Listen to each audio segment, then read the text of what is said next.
अस्सलामुअलैकुम नाजरीन। आज एक ऐसी बात सामने आई है जो काफ़ी अरसे से अवाम से छुपाई जा रही थी। गरीदा फ़रूकी और इरशाद भट्टी के दरमियान ऐसा क्या हुआ कि मामला शिद्दत अख्तियार कर गया और बात हाथापाई तक जा पहुंची। आखिर वो कौन सी हकीकत है जिसने सबको हैरान कर दिया।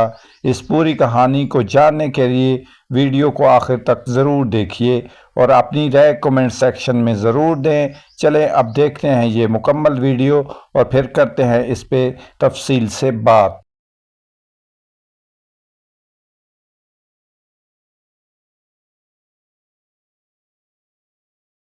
तो ये हम इस पे बात नहीं करते कि ये हुकूमतें इस तरह करती हैं। आप समझते रहे थे कि इमरान खान जहाद और इनकलाब के लिए आ रहा है, या जहाद और इनकलाब के लिए आपको डंडे मारने चाहिए, नासरा इकबाल के घर घर में घुसना चाहिए, यास्मीन राशिद को और इस तरह माओ को और इस तरह बच्चों को और इस तरह आपको उनको मारना चाहिए। मर्द एहलकारों को अगर हम में से किसी घर में, किसी खातून के घर में मर्द एहलकार बिना वारंट घर फलांग कर अंदर दाखिल हो जाए तो हम कहें कि जी हम चूंकि इनकलाब लाना चाहते थे, आए हमारी औरतों को मारें। आप शेलिंग करें इस तरह।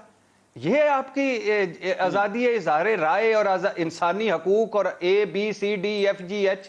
मुबशर साहब ने जो तरीके लब्बैक का कहा था, तो इसको हटा देते हैं कि तरीके लब्बैक चाहती क्या थी, या वो क्या चाहती थी, हुकूमत को क्या डिक्टेट कराना चाहती थी, या छोड़ दीजिए। लेकिन वो भी कोई अच्छा रिजल्ट था, उसको भी हम अप्रिशिएट कर सकते हैं। नहीं कर सकते। जब आप लोग पुलिस को मारने लग जाएं और वो उनको मारने लग जाएं तो ये कोई अच्छी बात है?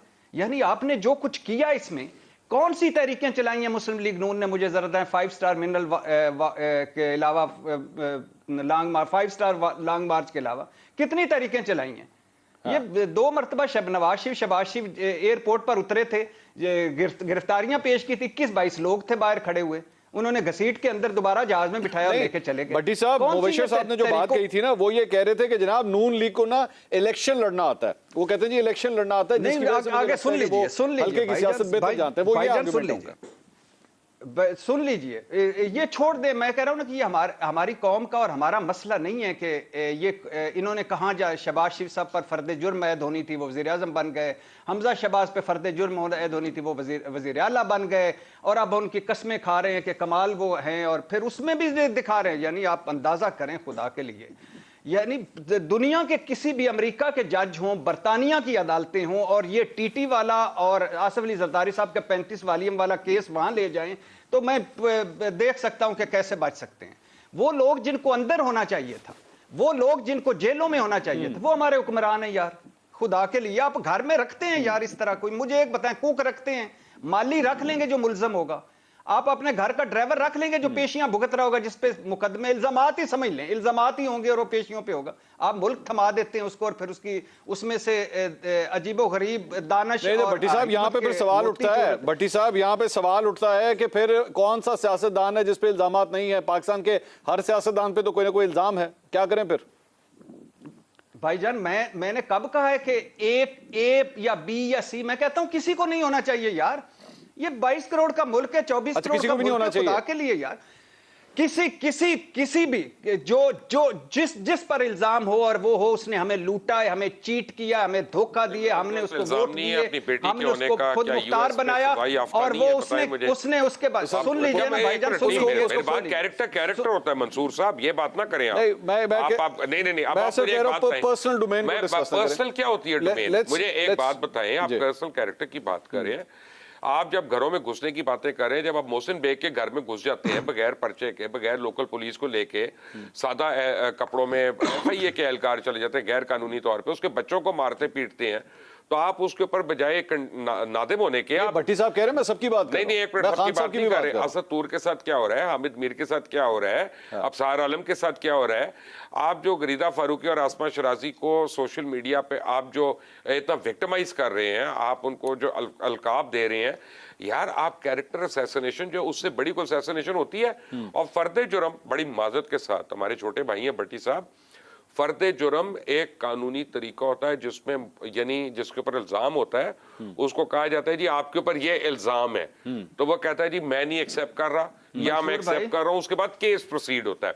एक मिनट, मेरे ऊपर 30 दफा फर्द जुर्म आयद हुई है भट्टी साहब, मैं बड़ी अच्छी तरह जानता हूं कि फर्द जुर्म क्या होती है। अच्छा। फर्द जुर्म का तो फायदा होता है आयद होने का, उसके बाद वकील आपकी जगह पेश हो सकता है और आपको खुद से बार बार पेशियों पे नहीं जाना। इनफैक्ट मास्टर हो गए तुसी हाँ, वैसे। मैं दस रहा था मैं ते हुन तानू आप अनलेस आपके ऊपर क्रिमिनल पर्सनल डेफेमेशन ना हो, आपको हरपेशी पे जाने की जरूरत नहीं होती। अच्छा। वो आपको फिर आप वकील जा सकते हैं। नहीं, वो भट्टी साहब कह रहे हैं सर ऐसे लोग आपको क्यों नहीं रखते? यार उसकी वजह ये है, उसकी वजह ये है, एक मिनट जरा, अगर मुझे इजाजत दे दे। चलो भट्टी साहब, और भट्टी साहब साडे भी जज्बात ने, साडे भी एहसासात ने, नहीं, कोई जज्बात नहीं, जज्बात की बात ही नहीं मुबशर भाई। मैं आपको पहले दिन से बता देता हूँ कि करप्शन कहां से हो रही है। कंप्लीट करना पहली आपने बेनजीर नहीं, एक मिनट, पहली बेनजीर की हुकूमत उड़ाई तो हमने बताया, मैं अपने आप को कह रहा हूं, हमने लोगों को बताया कि ये इसके घोड़े जो हैं उनको वहां खालिस दूध पिलाया जाता था और आम का मुरब्बा, वो सेबों का मुरब्बा खिलाया जाता था और ये वो।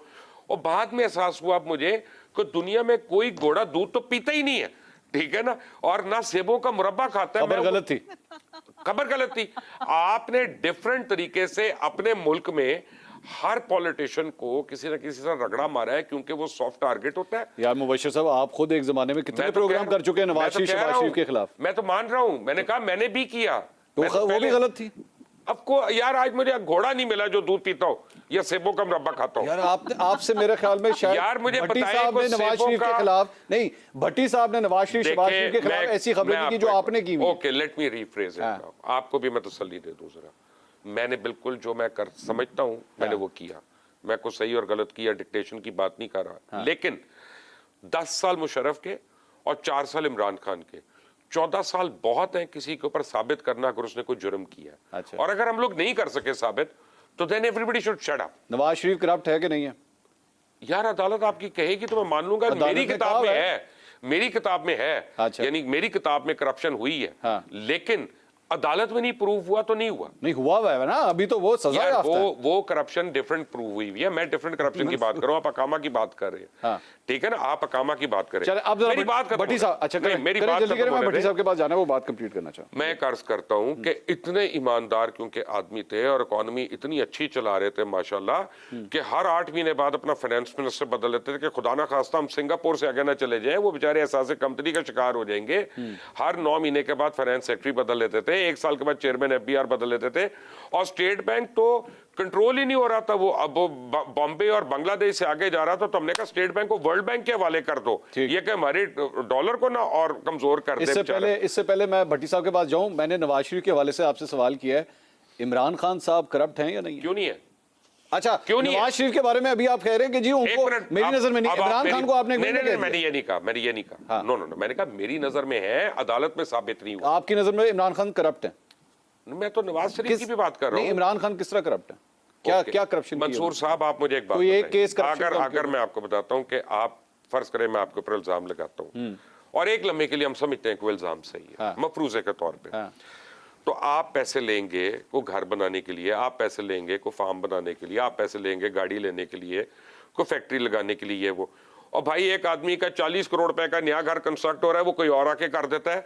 उसको 300 कनाल के घर में पूरा रेनोवेट करना है, वो कोई और आके कर देता है। 30-30 लाख रुपया उसका महीने का खर्चा है दोनों घरों का, वो कोई अनदेखे लोग आके कर देते हैं। उसको ये नहीं पता ये पॉरेज कितने भाव आता है और ये दूध कितने भाव आता है। वो कहता है मुझे एक काली गाड़ी चाहिए, एक सफेद गाड़ी चाहिए, वो बुलेट प्रूफ गाड़ियां वहां पे आके खड़ी हो जाती है। वो कहता नहीं एयरपोर्ट तक मैं नहीं जा सकता इन गाड़ियों पे, बड़ी बनी गाला की रोड खराब है। हेलीकॉप्टर आके वहां खड़ा हो जाता है, जहाज खड़ा होता है, उसके पायलट होते हैं, उसे पेट्रोल होता है। आप ऑनेस्ट है, वो लोग। नाजरीन, आपने पूरी वीडियो देखी और जाना कि आखिर ये मामला क्यों इतना बढ़ गया। आपकी इस खबर के बारे में क्या राय है?